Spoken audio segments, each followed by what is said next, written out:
What is up, family? We have another Patreon request. We have Jax was right. That's the amazing digital circus. Jax was right. Masterpiece. I think this is like a short explanation because we already saw everything that we could possibly see. Jax, at some point almost escaped, but I don't know. Let's Jax was right. Let's go. The ending to this episode was straight up diabolical. Wild how this show has been gaslighting the fandom this entire time, and I would have it no other way. It hurts so good. Yeah, there's no real point in dancing around what happened here, and Jax. that this wasn't a fan-fucking-tastic episode that managed to drag every fan theory into the backyard and put it down like old Yeller. Caine's a liar, the players had hope, and now they don't. With Jax, after all his damage, ends up having the worst thing possible happening to him. He was proven right. Oh, you're getting too smart. Time to delete. We got a lot to unpack, and I'm very late on this account of the episode dropped on the beginning of my own beach episode, where it rained the entire time. So let's cut the preamble and get into why this is the best thing to ever happen to this show, as the tutorial lied to us. And now it's emotional sink or swim for all those trapped in the circus, and there's no telling who's gonna snap next. So for those who don't remember what happened last episode, stop lying. You absolutely do. So suffice to say that everyone is doing fucking amazing. There's just a new sense of community in the circus. Everyone is passing their character development tests, with the sole holdout being forced to do what he thought was impossible, facing the consequences of his actions. Now we have so much to go over, and I have other videos planned to discuss some of these other topics more in depth. But just go through as I see it. Zooble x Gangle has never been stronger. And oh god, the Chinese room reference made me use Wikipedia. What even is... Shut!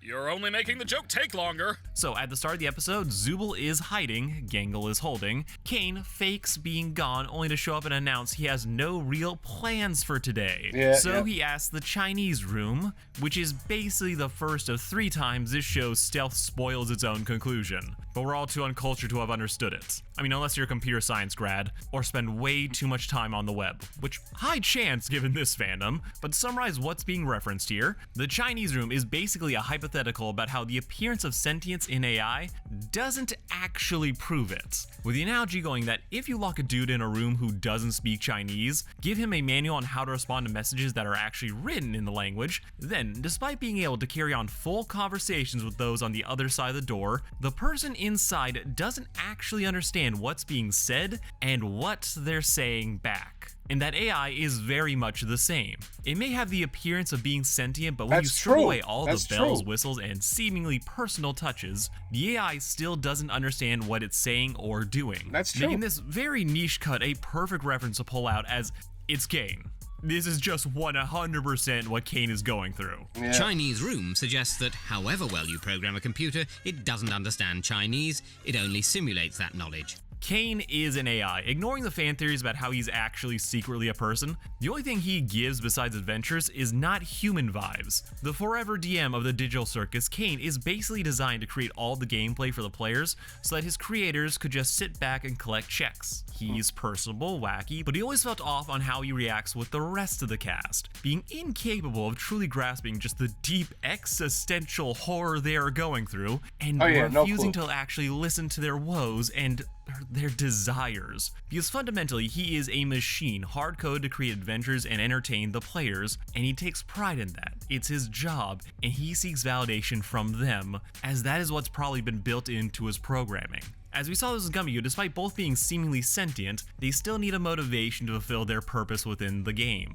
So for Caine, taking pride in his work, that would be the thing to make him want to keep doing it. As otherwise, he would just be an AI god who'd start questioning why is he serving them meat bags in 30 seconds. Sounds a little convoluted. You look convoluted! Caine, despite how charming he can be, has proven time and time again that he is operating on a very different wavelength than the supposed humans. that he doesn't recognize how his actions affect them, be it zapping Gummigoo without a second thought and refusing to give the players actual control over their adventures, as that would be tantamount to him admitting that he failed at his job. So even when he takes suggestions, he'll still insert himself into them whenever he feels threatened. Hell, part of me wonders if the reason he got rid of Gummigoo, if he can truly understand who is an AI and who isn't, was jealousy. That he saw how much Gummigoo was immediately accepted, and he said, fuck that shit, it should be me. Happy?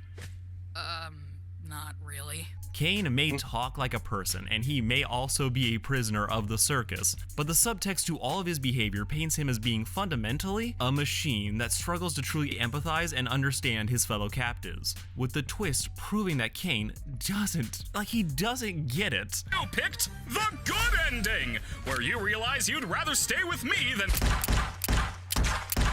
Yeah, this twist was insane, but honestly, more for, Because of the implication. than anything else. Caine may have tricked the cast, but the show was not subtle about what the reveal was gonna be. They had the creator of Smiling Friends show up just to announce how the treasure Pomni was looking for was actually non-existent. But sadly, I was able to guess what was coming based on one very obvious at the request of the director line. One that, won't be able to leave with us. Call someone who cares. The second Abel started trying to bait the cast into feeling bad about Caine, that they want me to believe this scientist was like, oh my god, we've been trapped in this computer for years? What about Caine? I'm like, no. Lies, bullshit. You are not a real person. As I don't care how much Abel, if he was a human, felt bad about creating Caine, the line is so out of left field and so weirdly placed that it could only come from a certain AI that was begging for them to choose him, which is a bit of perfect characterization. And forcibly awaken everyone who's hooked up. Well, obviously, except for Caine. Now, for how much this episode fundamentally alters how we view Caine, his characterization has always been very consistent. He is a machine that craves validation, love, and attention whore, if you will. So much so that despite crafting a massive, subtle long con, Caine still can't resist the urge to show his hand and loudly point at the choice he wants the players to make. We have seen him be this obvious before, just like we've seen him actually lie before, and we just didn't think it would apply to other things. But while the rest may be in question, that part of who he is remains true, which is brilliant writing for a twist that matters more for how it destroys the player's ability to trust Caine than it does tricking the theory crafters. Congrats, Gooseworks. Pulled a fast one. Absolute A+ material here. I love it when a theory video is proven wrong, as life is so much more interesting when it's done that way. But forget about that, we have to talk about the beach episode. Wow, you look mediocre! In anime, a beach episode is synonymous with filler. A random break from the story where the only real point is to be the most rewatched episode on account of teen boys and fan service, making it subversive that this is actually the most important episode of the show, though yes, there is fan service. Everyone but the purple bum is having a fantastic time. Gangle isn't shivering in fear of retaliation, with Zubul encouraging her. They are cute. The fish were funny as it continues a bit of Zach just losing all of his money. My fucking god, that was my fucking hell mortgage on my hell house! Fuck! Pomni straight up forgot to get Ragatha's eye, Little which has-been fair, hotel. that's talking fish. But it's on the shore that we have another one of our favorite meaningful convos, as Zubul has stepped up on checking Jax, which now includes bullying him for probably years of abuse. And in the most concerning bits, Jax just takes it. Aren't you supposed to be causing trouble for everyone? There's a lot of yikes related to Jax this episode, which He changed at the understandable end. given his everything. So him not having the bite and barely able to let out a snide whimper is a pretty big tell that he still isn't over his crash out from the last episode. All that venom apparently has gone into Zubul. Good for them. They have had it with his shit, and it's a long time coming that this wannabe comedian got a taste of his own medicine. But then of course we get into the therapy talk. I've been starting to think that maybe the ability to change is fine. Not needing to commit to one thing all the time. Now, this is going to annoy some people, but this is a criticism I've heard, so might as well address it. You see, some people have not been in love with the amount of just therapy moments the digital circus uses. How the characters will so consistently sit down one-on-one and have these convos about their feelings, and they say the subtext out loud, with even the show pointing out just how often they do this. My comedy mask is usually broken by now. We're doing another one of these. So I kind of get that, but personally, I love these moments, and I do sometimes too. you need to say just the quiet part out loud, especially when so many people just couldn't take the hint. Not to mention how it drives home the point of just how everyone has been so closed off at the circus for so long, making these intimate conversations a way of the story, reminding us that yes, this is about finding connection, and it's only when they open up to one another that they have a chance to break out of their shells and actually survive. Wait, what?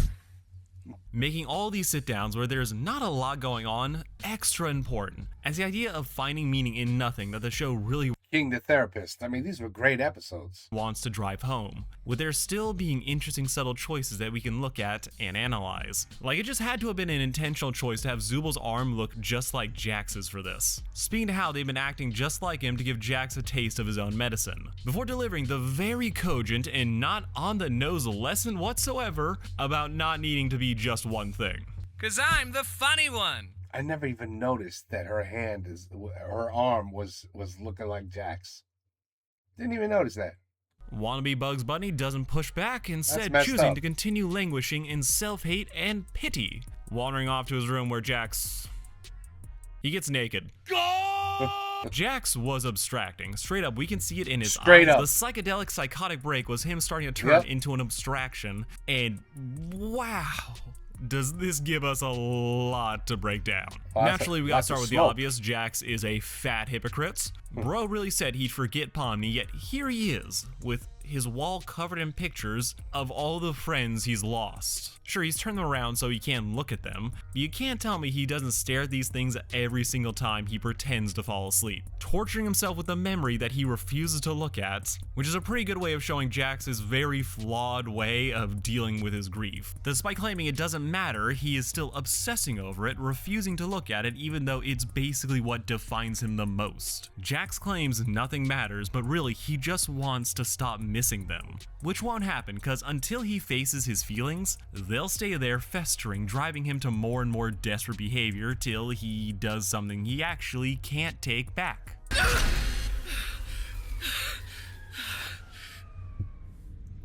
Bruh. He was wild for this, but I loved it. Craziest part of this picture though is just Kaufmo. It's just Kaufmo. Don't worry about it. Kaufmo abstracted? Nah, he's fine. Yeah, Sneeze. Good sneeze. they were actually pretty close. Or at least Kaufmo was close with Ribbit, who Jax was like, that was his ride or die. Maybe since Ribbit's abstraction, the two of them grew apart, but it's just a crazy piece of lore to find out, though it does make sense given how Jax styles himself as the funny one, despite a literal clown being in the group. They may have been ignoring each Jax is definitely the funny one. other after what happened, with Jax making comedy his excuse rather than a crutch. I'm fiending for just one flashback scene to find out what the hell Ribbit's deal was, what everyone was like back in the day, but it's clear that Jax has taken all of these losses the hardest and is very much not over them, with his memories, which could have been a comfort, turning into a haunting, as Jax's abstraction turns into him manifesting Ribbit's arms, and we get an art reference. And then he starts tripping balls. Now, so I gotta shout out just how good this show fucking looks. I'm not an animator, so won't do you the disservice of trying to break down why something looks as good as it does. Y'all got way better people for that, and I know all of you are watching it. But I think the weird thing that I saw this episode that made me realize, like, oh yeah, the show looks so good, is Jax when he's wet. Something about how clean and reflective he is here is just so satisfying to me. It really makes you appreciate just how far the show has come since the pilot, which still looks good, but it's missing that insane level of polish that we've been getting lately. Though much like the shitty looking fish, that could have also been a stylistic choice to mimic early CGI before they decided to shift things in a more detail-driven direction. So, suffice to say, it looks good. Rip to everyone who has epilepsy, as this shit could not this part here, woo, have been easy to look at. No. But it is fascinating in what it says about abstraction, since this is our first time actually seeing someone abstract. And it's kind of the complete opposite of what a lot of us assumed it would be. Rather than a violent psychotic break, a character's fear and panic building to like they snap, turning into this animalistic creature, Jax's abstraction is peaceful, calming even. It's an overwhelming experience where Jax's ego is stripped bare and he just floats in a neon sea of lights, moving shapes, and the vague memories of his loved ones. Which, that is so good. It's the perfect temptation for why people would abstract in the first place. Not because they can't take it anymore, but in their darkest hour, the idea of just accepting nothingness. To let go of yourself to just become part of the digital background noise, that is a great way to show just the dangers of abstraction. As if we're trying to show people fight to have meaning in a world that doesn't have any, embracing nothingness and to accept that you are nothing as well is the perfect inverse of that idea. To let go of everything without realizing the consequences and how it will affect those that remain. Which adds an interesting wrinkle into why abstractions are calmer when they're in the dark. That maybe, when devoid of outside stimulus, they are at peace, lost in the same digital expanse we see Jax experience, but I thought it was just King, not all of them. When exposed to light, to stimulus from the outside world, they lose their bearings, robbed of their zen for lack of a better word, and having lost their mind, all that left is that raw instinct where they lash out, lacking any self-control and going into a frenzy in their new addled state. I don't know if this makes it better that they're trapped in a dark basement just chilling, but it would be an interesting way to connect all the available dots, even if half of them might be a misdirect again. Way to interrupt my nap. Pomni would have opened the door to another abstracted clown if she had been there 30 seconds later, but she came just in time and brought along Abel, the liar. I'm one of the original programmers of the digital circus. Now, to admit to my own bias, I've never taken the reveals of this NPC, who we now know to be Abel, all that seriously. My investment was always in the personal struggles of the characters, with all the other lore in the show just NPC, existing to feed into or just better contextualize their actions. Because after episode 3, I was pretty confident that the show wasn't going to end with them actually escaping this place.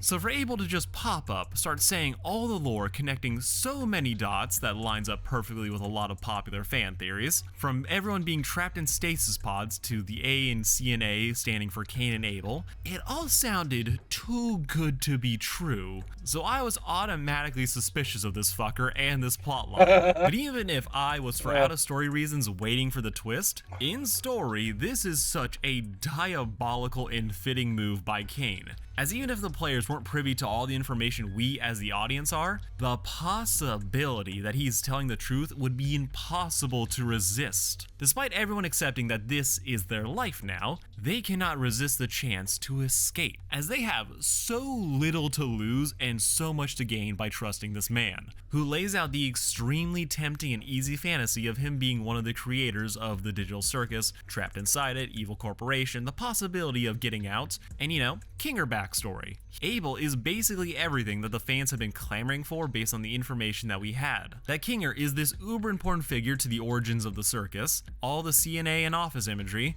and similar stories about being trapped where the point is really trying to escape the game. But digital has never been that kind of story. It's always been more about the characters dealing with the very bad hand they've been dealt, making this ace in the hole just suddenly revealing his plan after a bunch of ominous backshots. I'm gonna keep that mistake in, to feel too good to be true, though yes, half of it is just because he talks like this. I would love to be able to work alongside him again, and you're right to think he has knowledge about this place. He sounds like a scientist out of an 80s cartoon. I don't know what it is, but John Winfield really nails that performative energy of a character who feels like he's from a different show than the one that he's in, which is one of the many tells that something is off here. All the characters are just amazing. The actors, listen, the whole show is amazing, but each it's not just him. I wouldn't just say him. All of them. Caine, Jax, all of them. And most important of which, excellent acting. I'm going to put my trust in Kinger. He's got Even a her. lot of wisdom buried Even in there, Ragatha. doesn't he? Yeah, when he uses it responsibly. It's so curious the lengths Caine has Abel go to not involve King. Kinger. I love the read that this is all Caine using his real beef with Kinger as fuel for Abel's backstory. How's your wife? That all this supposed animosity and guilt is based off of something that happened in the past between them, possibly having to do with Scratch. But it's also just as likely that Caine is just desperate to not have the crew talk to Kinger, as there's a chance he'll be able to remember that there is no Abel, find the holes in the story, and not even need to be like one of the actual creators of the digital circus to figure that out. To just ask, who is this man, name the first 3 abstractions. Boom, Abel's backstory falls apart if Kinger is actually on the ball. Basically everything we know about Kinger is to be determined, so I'll hold off on expanding on too many of these thoughts. But suffice to say, Abel's ability to trick the players and audience is based on how we all just want what he says to be true, to have all the pieces of the puzzle fit together, that this is all part of an evil science experiment, and that, most importantly, there is a real reason for them all being trapped in here versus the far more empty and depressing truth that it was probably just happenstance that got them trapped here. And to believe the lie, they ignore the pieces of information that contradict Abel's story.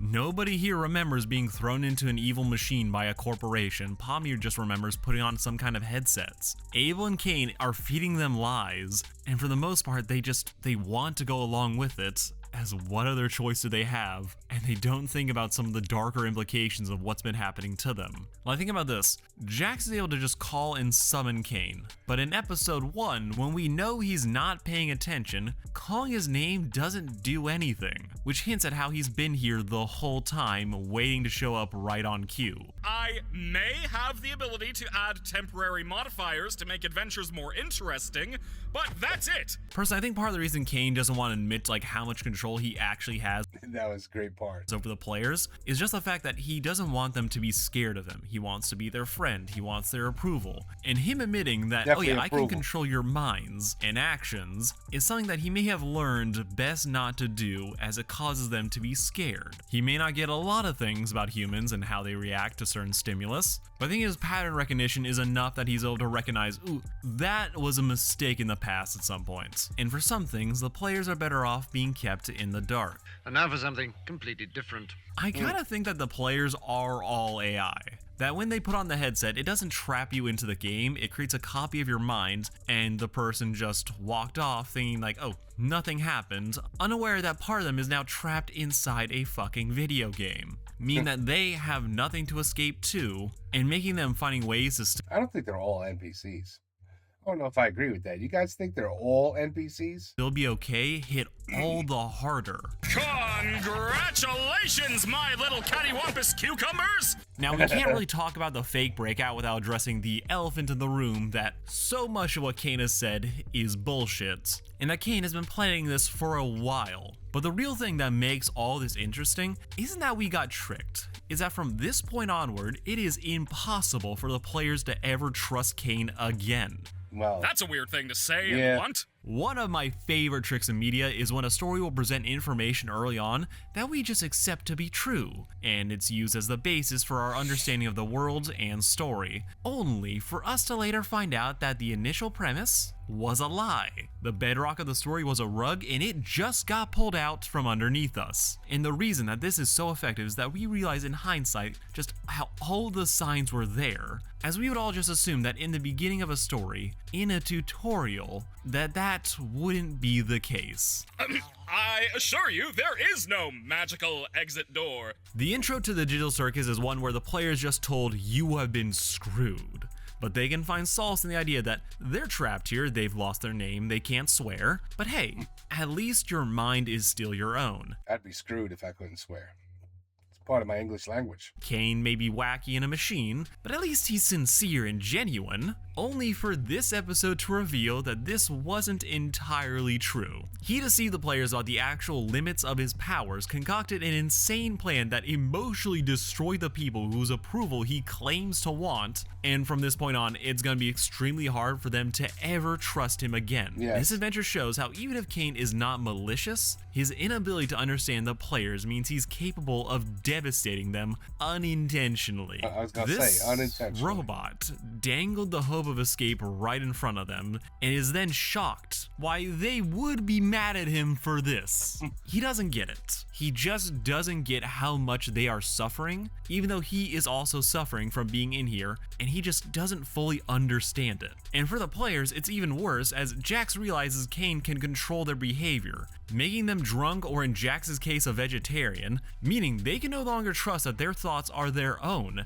as it now seems to be in the realm of possibility that what they feel is because of Caine, and that is so unsettling. I don't think he's actually doing it. I don't think Caine made Kinger crazy or made Jax panic and hit the button. I don't think so either. Personally, because it'd be so much less interesting. Plus, if Caine could control the players' minds, then I feel like he would have started forcing them to love him a long time ago.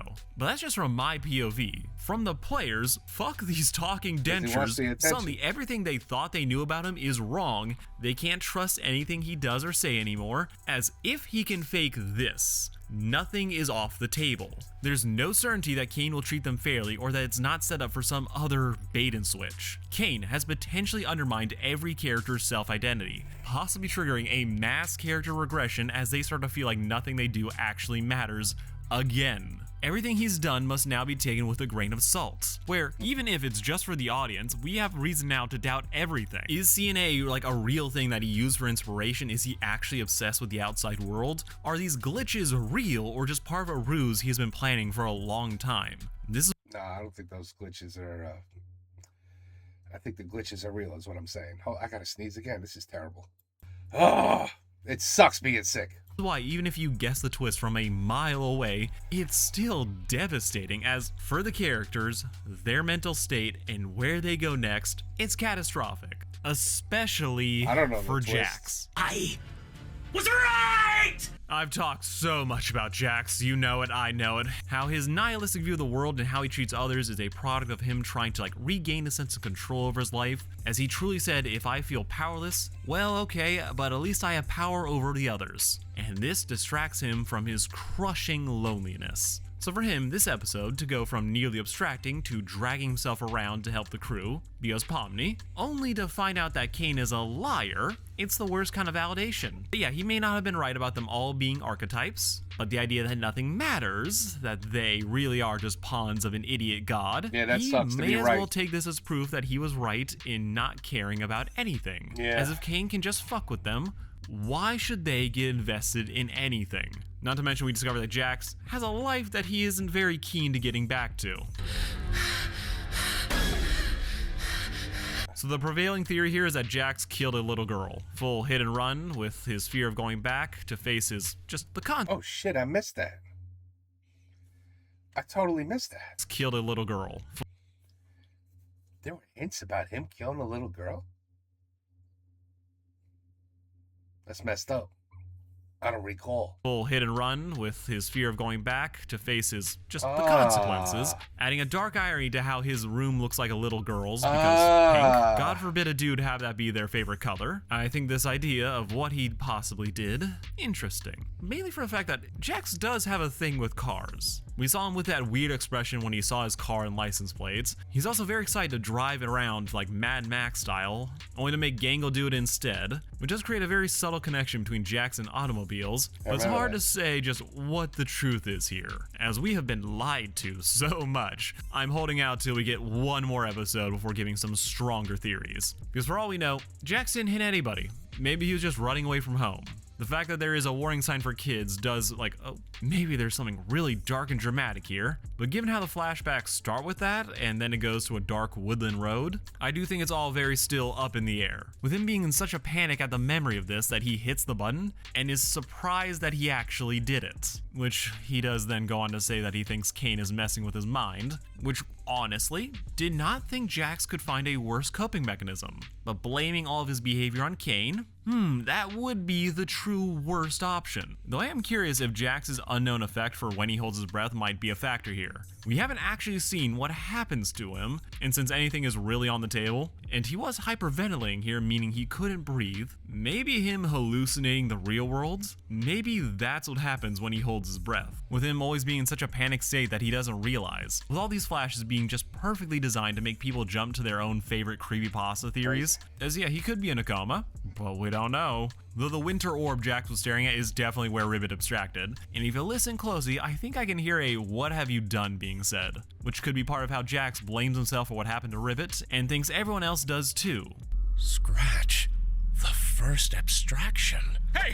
I didn't say anything like that! Also, one last thing. Kinger and his relationship to Caine has never been more interesting. Like, who the fuck is this man? Did he actually create this world, or is he just Caine's victim? And do they have, like, actual beef? Could Caine be using his modifiers to keep Kinger crazy, as he just remembers what a massive fuck up the machine actually is? And how is this related to Scratch? We can't be sure, but it definitely seems like Caine is super cagey about the idea of this first abstraction. My initial conspiracy theory is just Caine, in abusing all those modifiers, led to him, well, Scratch crashing out. This guy's explaining the crap out of this. That then being followed by the idea that part of what makes Caine so obsessed with getting the others to like him is his own sense of failure at what happened. But if what Pomni said about putting on the headset is true, and the stinger of episode 1 that shows an empty office, Caine probably isn't intentionally trapping the others in the game to buy himself more time to prove that he can do his job. And I am very curious to find out what the answer is, as I don't feel like Caine's the villain of the story, but after this, he definitely feels like the antagonist. Come on, guys!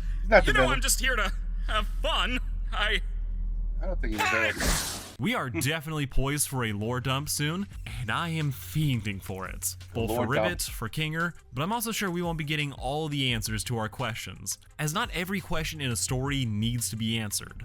Digital Circus is first and foremost about the characters and them working through their damage, with this episode being basically a nuke. So we just gotta see how this plays out. Will Jax take a victory lap at being proven right? Or he might end up being the one to actually be hopeful for a change, as everyone else is scarred by the experience. Kinger is definitely the key to us finally understanding what Caine's deal is, but while basically everything I guessed about Caine in my Mad God video was proven wrong, I still think that Caine can only be saved by the others treating him like a person and him realizing that he might have the ability to change. And after this, I really don't see these characters escaping the circus. So the last 2 episodes of the series, yes, there's only 2 more, will probably end with them landing at true acceptance for everyone, with everything that comes after this being their darkest hour. As even if the adventure didn't matter, everyone is gonna feel a certain way about Jax robbing them of the choice of escaping the circus, or Pomni trying to stall and put her faith in Kinger, which would have been a safe bet since his favorite color is blue. It being closest to black and all. Like, share, and subscribe. Got a few more videos planned for the end of the year, so stay tuned for that. And for me to hopefully not crash out 2 Decembers in a row. The ending to... Well, there you have it, people. Jax was right. The amazing digital... Yeah, no. There's and you know what? He brought up some points that just must have... right over my head when I've been watching, what is it, 8 episodes? 7 or 8, whatever. There's a few... I definitely missed some things. I mean, I can't believe I totally missed that he might have killed a child in his real life. See, that's why I don't think they're all NPCs, like he said. No, I think some of these really did have real lives at some point. This might be their version of what we would call hell. Let's just say he did run somebody over, a child, and it was his fault. I don't know what he did, but let's just say he was drunk and he killed the child driving. You would go to hell. You would go to hell for something like that if you believe in all that stuff. The circus might actually be their hell.